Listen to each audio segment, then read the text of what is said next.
there's more hardware to talk about for the Cleveland Guardians. There were some more interesting releases, some players that stand out, and still taking information from the fans for players you would like to hear us talk about on today's Locked On Guardians. You are Locked On Guardians, your daily podcast on the Cleveland Guardians, part of the Locked On Podcast Network, your team every day.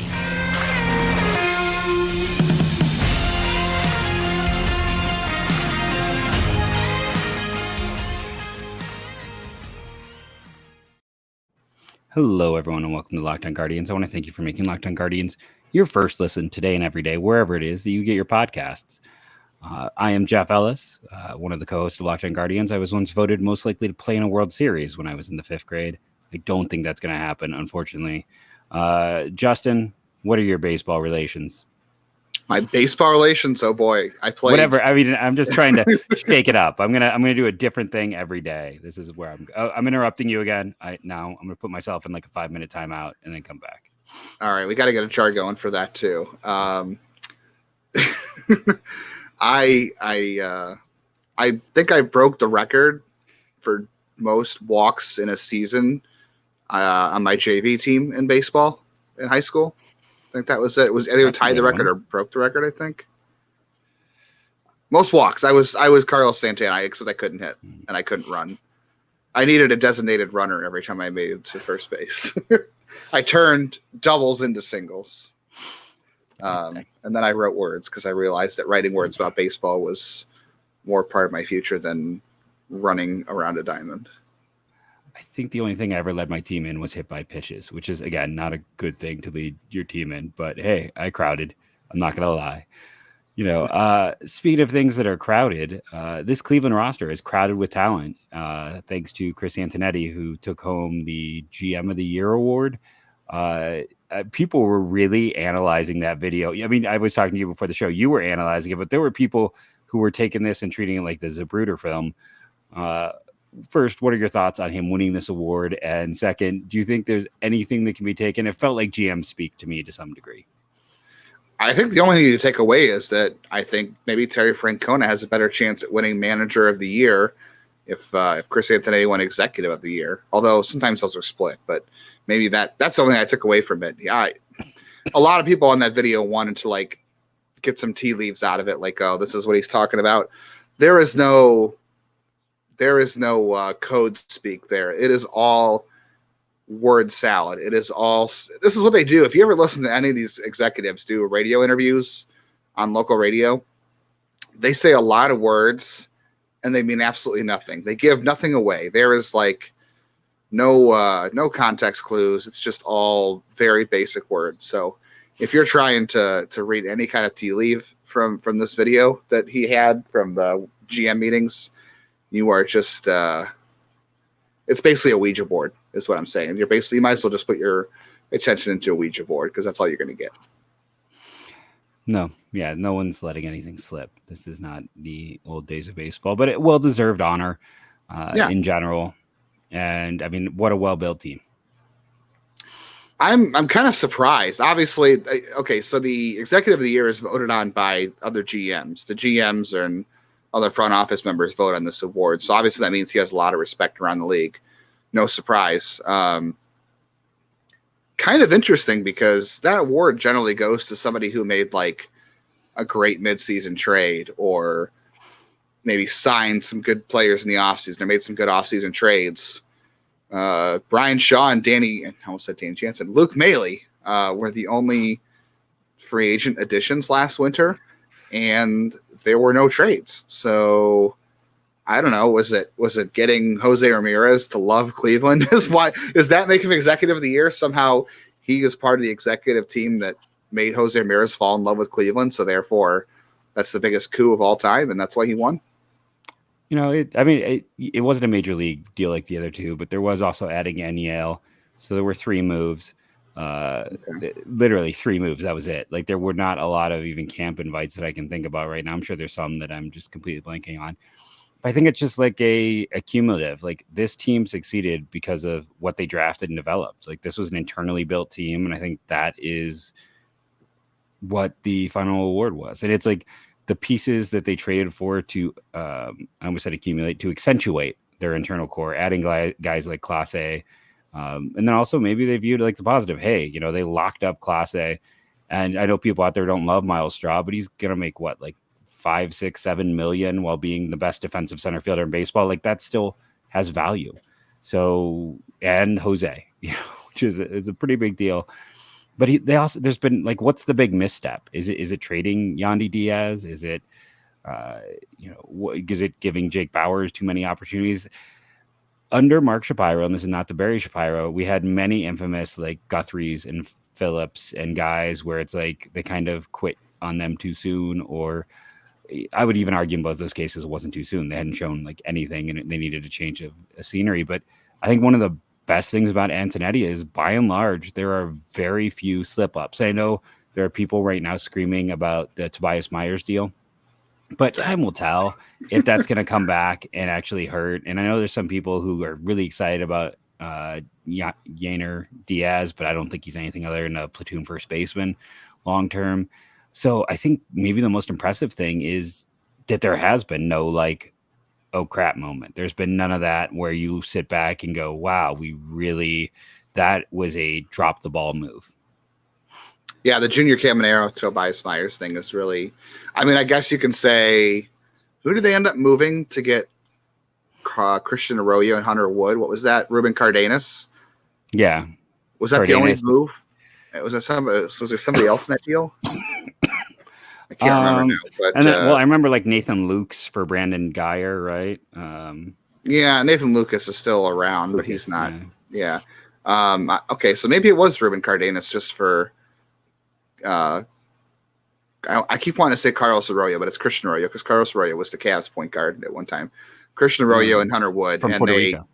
Yeah, those two guys are long gone. Christian Arroyo played one defensive inning for Cleveland in his career, and then Hunter Wood was pretty forgettable.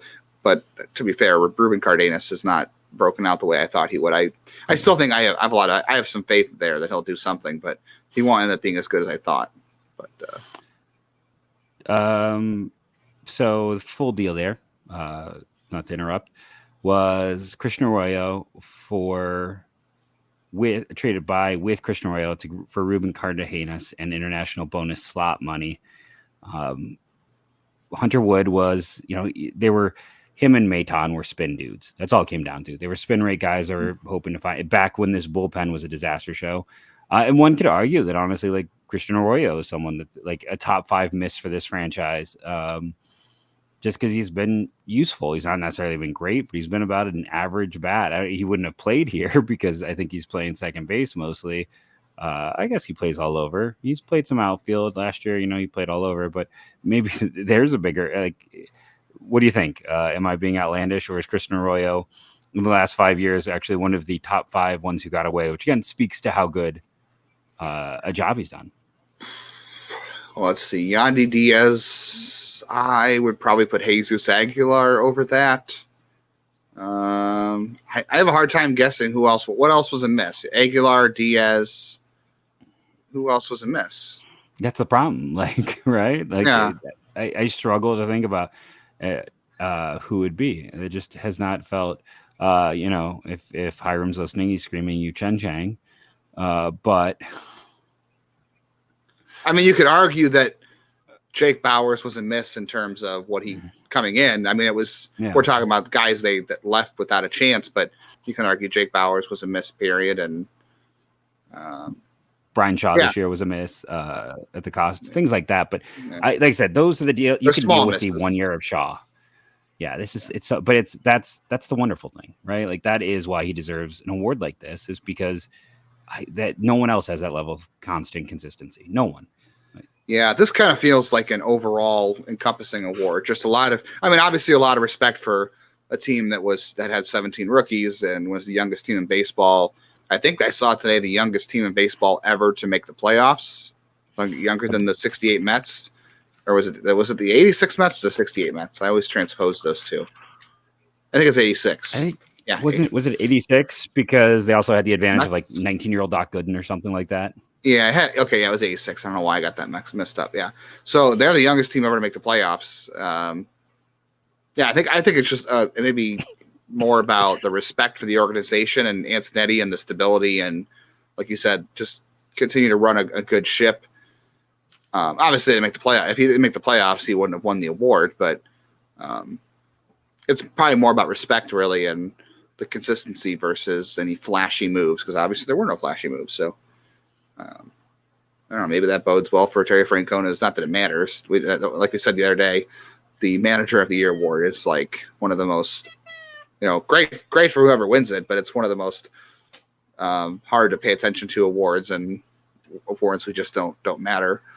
So maybe that means Francona will win the Manager of the Year if people feel the same way. Although that's voted on by writers. So worth noting, though, Antonetti won the Sporting News Executive of the Year, and he won the official award too. That's voted on by his peers. So I don't know who votes in the Sporting News one, or if it's just handed out by the Sporting News. But Jody Garrett lovers. Back to Jody Garrett again. Oh boy. Well, he won the Sporting News Rookie of the Year. He didn't win the American League Rookie of the Year. Just one of those. Did CC Sabathia win that one too? Because that was the year that Ichiro was a rookie. I don't know. I don't know who Garrett lost to in the American League. I got to be honest. I don't know. I just remember that he won the Sporting News Rookie of the Year. Because I think it was Angel Baroa. Gosh, Kansas City has a weird shortstop history, don't they? I mean, Mike Aviles, Angel Baroa, Unietsky Betancourt. Oh, geez. Alcides Escobar. Mercedes Escobar. It's a weird shortstop history there. It has a super weird shortstop history. Angel Baroa did win Rookie of the Year in 2003. So good call. To be fair, neither of those guys ended up having good careers. No, so it was pretty much right downhill after that. But there definitely feels like a degree of curse. Oh yeah. Look at what happened to Pat Listash. Look what happened to Bob Hamlin. Look what happened to Angel Baroa. Sadie Elmar won. So it's like when Cleveland, well, I mean, maybe you could view it as a curse with his health, but it's like all the guys who beat the Cleveland players. It's like I said, Bob Hamlin, Pat Listash, Angel Baroa. It's like right off a cliff for all of those guys.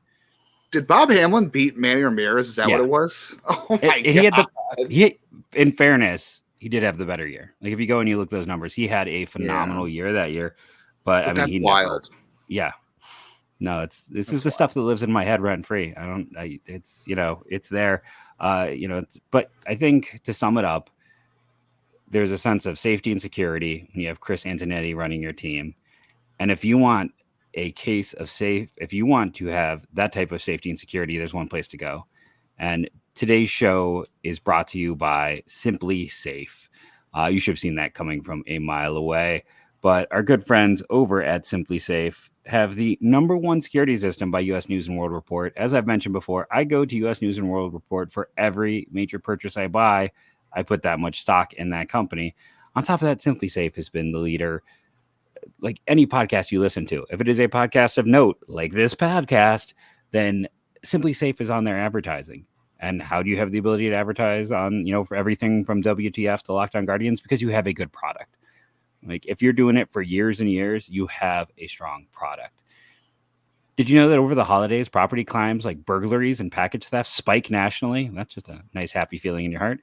That's why friends at Simply Safe Home Security are offering 50% off their award-winning security system so that families can feel safe and secure this holiday season. Order your Simply Safe system for half off today and enjoy advanced security and greater peace of mind this holiday season. Here's why I love it.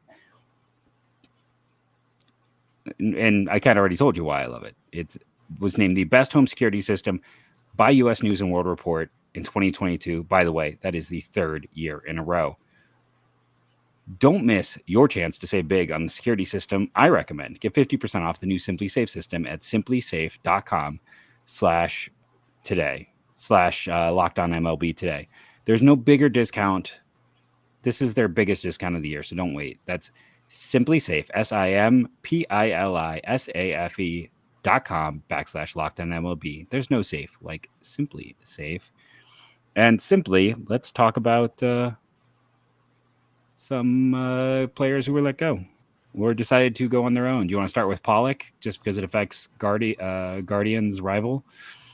Yeah, I saw from White Sox Twitter some people who cover the White Sox, some of their blogs out there, and other podcasters who were surprised that AJ Pollock opted out of his deal. I think it was a pretty 13 significant. Yeah, it was quite a bit of money. That was 13 million. Yeah, I mean, he had an okay year. He hit. No, he didn't have an okay year. Well, No, he had a 681 OPS. Okay, yeah. I don't know why he did it. He must have really hated his time there. That's the only reason I can see, because he was bad. He has been injury prone for large chunks of his career, and he's in his 30s. He's not getting 13 million. He's 34 years old. Yeah, it makes no he must have really hated his 1 year in Chicago. That's the only thing that makes sense. Though he did. So I guess here it is. So he declined 13 million and got a $5 million buyout. So question then becomes, I guess this makes more sense. I didn't realize the buyout was that large. He's betting that he can get more than 8 million in free agency. I don't know if he can. I mean, at this point in his career, he's basically a platoon bat. He can hit lefties. Yeah. Defensively, he's not great. He's got a good arm, but everything else in the field's not good. 11 of his 14 home runs. He had great numbers against lefties. I mean, a 935 OPS, 11 to 14 home runs against lefties. I don't know. Is some team going to pay him $8 million just to play against lefties? No, especially because the defense isn't there. Yeah, he's basically a DH. Like, he's a lefty masher DH. That to me screams $5 million. Like, I would 5. I don't think I'd go 6. And he's going to get 1 year. He's not going to get 2. So very weird. I for sure thought he'd opt. So you're right. He must have hated Chicago, I guess. Yeah, even with the buyout, I don't think he gets 8. I mean, he should get something kind of close to what Carlos Santana gets. They're very similar in terms of, like, Santana's a little older, but, lefty masher who's kind of more DH than anything else. I would argue that Santana's defense at first base is more valuable than Pollock's lack of defense in the outfield, although Pollock does have a good arm, but so does Santana. But helps the White Sox. That's going to maybe clear some space them for the payroll. And in the outfield too. So I think I saw their GM today talking about how they expect Oscar Colas to be a factor in the outfield next year. That he didn't say that he would break spring training with the team or anything, but he'd be a factor. So this certainly opens that up for the White Sox. And their goal was to get younger and more athletic, obviously, after what Cleveland did to them, after they crumbled against Cleveland's young and athletic and good base running. So, yeah, AJ Pollock just helped them out a ton. Very strange. Very strange. They had the 7th highest payroll in baseball last year at 196. Current projected commitments for next year are 165. I think most White Sox fans want Brandon Nimmo. You could get him with that. I don't know if they're going to splurge or what they're going to do. It is, listen, Andrew Vaughn was great. Jose Abreu was great.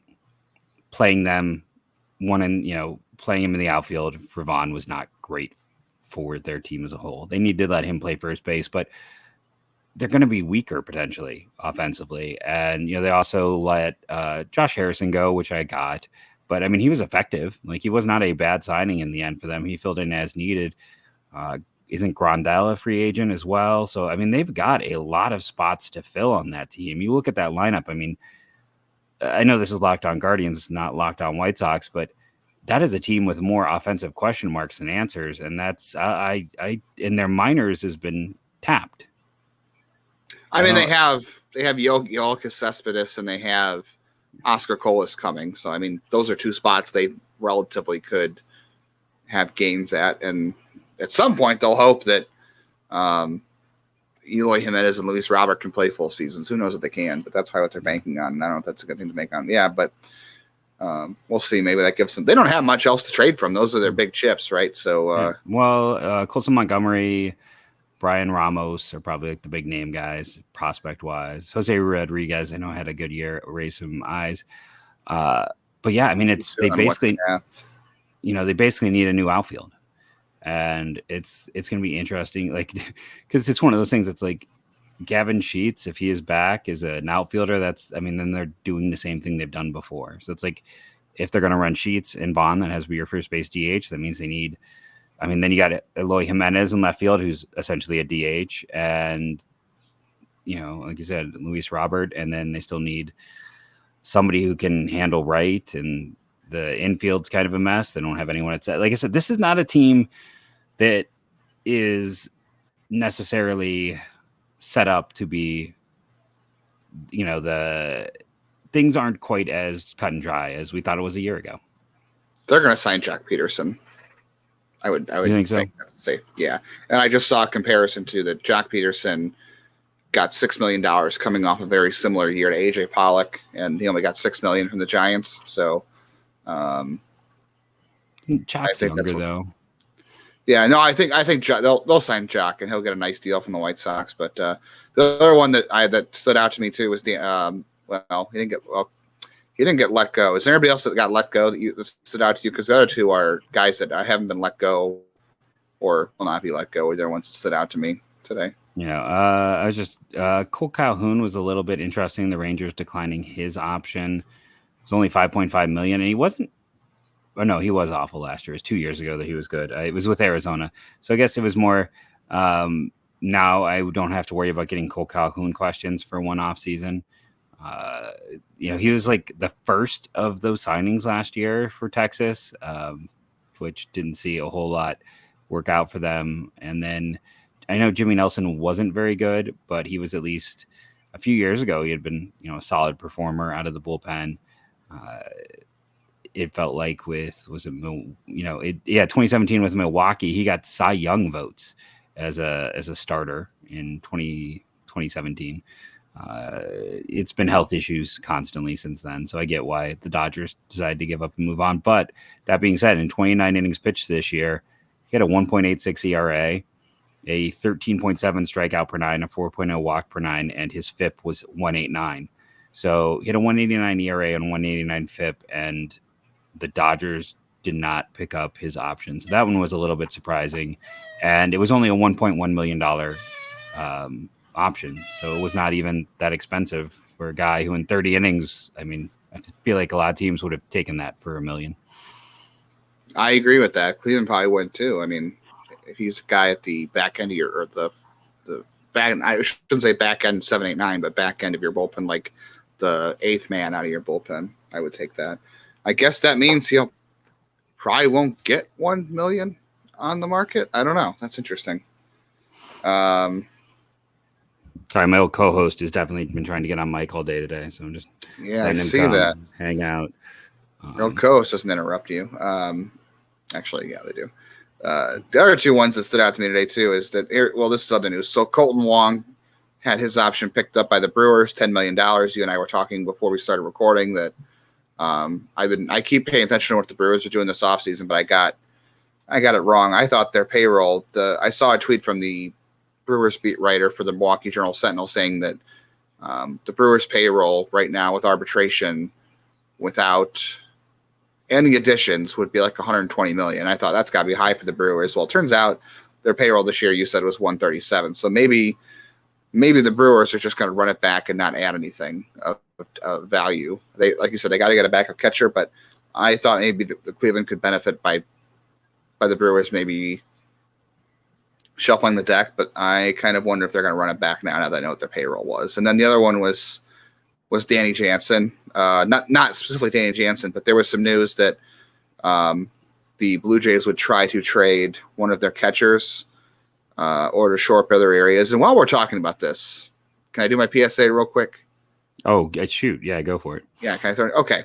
When it comes to rumors, and this was brought up by, I brought it up, but this was sparked by our Locked On Pirates host sharing John Morosi's tweet about how the Pirates are not expected to trade Brian Reynolds this offseason, and they expect to contend with him before he reaches free agency after the 2025 season.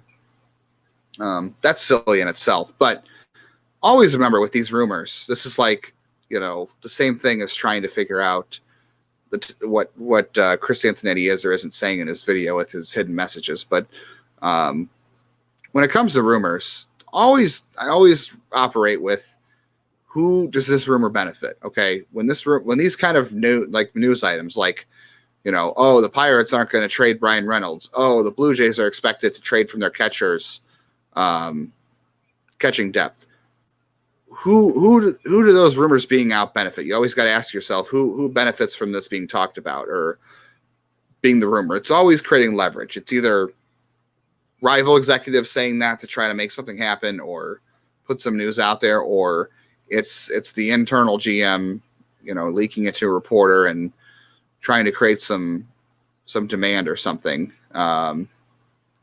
So always think about and always consider the source too.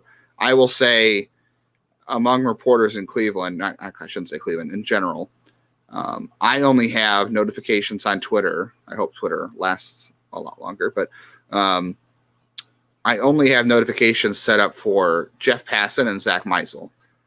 So just to tell you where I trust news from. Not that I don't trust any of the other Cleveland writers, or not a shot at them or any other national writers, but those are the two people I trust the most when it comes to baseball news and Cleveland baseball news. So always consider the source and always consider who it benefits. But also don't expect Cleveland to trade for Danny Jansen. We looked at the defense the other day and it wasn't pretty. I don't think it's going to happen. Yeah. And, I had, again, thank you, Hiram, for all the kind words. I love to tease you on here because I love to tease everyone. I had Hiram get on me because he's a backup. I just want to say, if you're a backup, doesn't affect your value if you're good. Like, his WAR was still higher than like all but 10 catchers in baseball, and he's still going to be expensive to get. He's not someone you're not getting him for, he's not the same cost as Luke Maile because they're both backups. Baseball doesn't work that way. But yeah, no, he doesn't have great framing data. There are a lot of things that don't quite line up. Catching's tough. Why don't we take our break here and then come back and talk about some of our other points, because we still haven't taken break 3. But I'm just going to say, I was trying to find like an under the radar catcher. Guess what? There isn't one. It's kind of Sean Murphy or bust. And we're going to take a break while you think about that on today's Locked On Guardians. Hey, we're back. So yeah, catching market. It's going to be rough because catching is awful. While I agree with the general idea of like, watch your sources, like Cleveland does not ever make a move before December. So don't expect anything because it's not coming. That is not how they operate. Our only breaking news this month is Rule 5 listing, though I will say, I believe Enio de Los Santos might have been in November last year. I could be wrong on that, but I feel like he was in November when he signed. I will have to double check. So you might see something along those lines. But this team waits on the sidelines. They are like they're not a predator, they're a scavenger. And they're waiting to see whose carcass is left for them to pounce on. But they've made some attempts. I still think, again, like I talked about, catching is really weak. Off air, we were talking about, like, if you're Toronto, who would you trade? And I argued maybe Moreno because he has the highest trade volume, because catching prospects are weird and some fall flat on their faces, and catching prospects fall flat on their faces at a higher rate than any position, even pitchers. So, Cleveland is far from assured anything at catcher right now. Like, Bo Naylor could be fantastic. He could also be, I'm just the king of nervousness with catching. So it'll be interesting to see what they do, because they're going to have to do something, because there's a very good chance we're going to have the only catchers on roster in another week being Lavastida and Naylor. But what other points that you want to go back to and hit as we kind of round out this show today? No, I mean, just with the catching it's going to be rough. And you're right. This team doesn't do anything before December, and I don't think anything is going to happen. And look, things don't even happen at the winter meetings. Like, you occasionally get a few contracts to winter meetings, not from Cleveland, obviously. I think, what was the Edwin Encarnacion sign? That was before Christmas, but not. Yeah, it was December again. Yeah, the Jan Gomes trade is.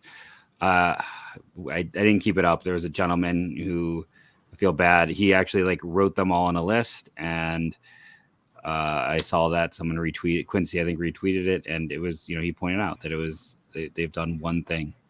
The Jan Gomes trade to Washington is when is the one that happened before the winter meetings. So, and I don't expect anything to happen at the winter meetings either. So it'll just be a lot of noise. And this goes along with the PSA earlier is, if you hear any rumors from anybody about, Cleveland is interested in this player, or, Cleveland's going to trade this. When things happen with Cleveland, they're not in the news. They just happen. That's why I said, if Jeff Passan says it, you can believe it. Anybody else says, Cleveland is, rival executives believe Cleveland will do this. I mean, how many times did Now, again, nothing against John Morosi. I have a lot of respect for Morosi because he is a bilingual reporter and he can conduct Spanish interviews with Spanish players, and that's amazing. But how many times, like during the 2019 offseason or 2018, 2019, it was before 2020, how many times did he have the then Indians trading Corey Kluber to the Dodgers? Like he had Corey Kluber to the Dodgers, like, I don't know, a couple different weeks, and it never happened. So, and maybe it was close to happening and it fell through, but that's why I just say, like, Jeff Passan, Zach Meisel for Cleveland. But Cleveland's almost never involved in rumors. It's usually smoke because they're trying to, create a market, or someone's using them as leverage, or it just happens out of nowhere. Mike Clevenger thing, I know everyone was speculating about it because of the protocol thing, but that just kind of happened out of nowhere. Trevor Bauer, everyone kind of knew Cleveland would trade him, but that there was no like weeks of like rumors to go to this team. It just happened. So same thing here. So can I throw oh, go ahead. I interrupted you. I'm good. Nope, I'm good. So, just kind of put a bonnet on our catcher talk and maybe a bonnet on the episode. So I was kind of curious, and man, I'm really sinking in my seat here. I don't know, long day, right? But I was looking at the framing data, and the number one framing catcher frame person was Jose Trevino. It's interesting. Look at Sean Murphy is sixth. Alejandro Kirk, by the way, fifth. So just throw that out there. Cal Raleigh 4, but 2 is Jonah Heim. And I just want to take a second and maybe talk about Jonah Heim. Hopefully I'm saying his name right. I was curious to compare his pop time to see if he also stands out in that area. But switch hitter was about league average this year. The Rangers also, made that trade last year to get Mitch Garver. They have Sam Huff around as well somewhere. Do you think there's a world where they trade Jonah Heim? And maybe to follow that thought up, because here's the thing. He has 5 years of team control, good framing data, switch hitter, could be a natural kind of fill-in for that Hedges backup role. Is there a world where Heim for Plesac works? Texas' starting pitching, by the way, for next year is John Gray, Dane Dunning, Glenn Ott, Cole Ragans, Spencer Howard. If I'm the Tigers, if I'm the Rangers, I might ask for Cal Quantrill. And that's probably, I don't know, that might be too much. But I wanted Jonah Heim last winter before the Rangers got him. And I thought Ahmed Rosario to the Athletics made a lot of sense at the time. When they still had Jonah Heim, that's who we talked about. But yeah, I think they'll ask for more. Like we just talked about, catching is a wasteland, right? And Jonah Heim clearly has value. Any catcher with value, I think, is going to have a higher market this offseason than you would think. So I would think that Zach Plesac doesn't bring back as much as people think. And like you just said, Heim has 5 years of control left, right? So a young catcher who is good defensively, I think, is going to be a lot more expensive return wise than a ARB. What is Plesac, ARB 2 or ARB 1? He's ARB 1, but being paid like ARB 2 because of that situation where he was sent down. And then he's a league average pitcher. He's league average arm, and he's an ARB eligible. If it was like, that's why I think it would be better if it was Cal Quantrill because of the talent difference. So. Yeah. The one thing I'll say is his pop time was actually lower than Sandy Leon's this year. What was that? Heim's pop time was lower than Sandy Leon's. Lower as in faster or slower? Slower. Oh, okay. Didn't see that coming. But it's still like a light red. It's 199. He's with Kirk. We talked about anything with Kyle Raleigh. Anything sub 2. Yeah. So, but I don't know. I think, I don't know, maybe I'm putting too much value on Mitch Garver, but I think that while we're all looking at Sean Murphy for very good reason, that maybe there's a world where Heim makes sense. Maybe there's a world where there is a deal that you can figure out just because Texas is bad enough with their pitching and Cleveland has enough depth that maybe there is, maybe it is that kind of fabled deal with, someone like Miklo Jack or Miziasic or someone like that is a player to be named later, as well as like a Plesac. And I guess I'd have to really look at the Rangers roster. This is just me at the end wanting to throw something out there. But anything else to add in outside of are you agreeing with me that maybe this should be target number 2 at catcher? If ignore Danny Jansen, ignore some of the other ones, it may be a more realistic. They've got to do something. So I don't know. I mean, I think we both think that Christian Vasquez is probably out of their range too, right? If it's not Sean Murphy. Yeah, I mean, he's probably going to get more money than they're comfortable with because he's a free agent. And I mean, heck, Roberto Perez got like $4 million last year, right? When he hit open market, which was kind of maybe they'll bring Roberto Perez back. I don't know. I mean, it'd have to be a minor league deal after all the injuries he's had. I can see that. Been made of tissue paper. Unfortunately, gosh, I don't know. I don't think they'll sign.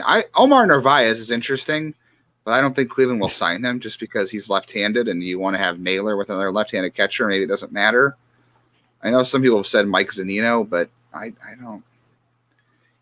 Mike Zunino's had some injury problems lots of health, and man, he strikes out a lot. I don't know. I know the team put up with it with Austin Hedges, but I don't know. I guess it's also a shoulder issue, which he had.